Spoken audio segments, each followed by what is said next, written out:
আমরা একসাথে ইফতার করব। মহান রাব্বুল আলামিন আমাদের তৌফিক দান করেছে। আমি আমার বক্তব্য শুরুতে একটি বিষয়ে আপনাদের নিকট অনুরোধ জানাচ্ছি।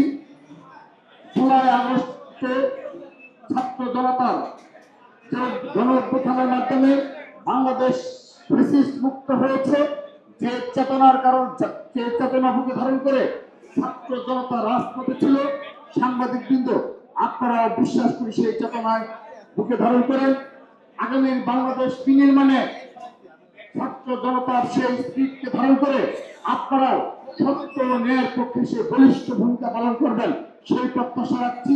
এবং সেই সাথে বিগত 15.5 বছর ফ্যাসিস্টের দ্বারা আপনারা যেভাবে নির্যাতিত হয়েছেন এবং আপনাদের কণ্ঠ রোধ করে রাখা হয়েছিল, সে সকল ফ্যাসিস্টের বিরুদ্ধে আপনারা সচেতন থাকবেন।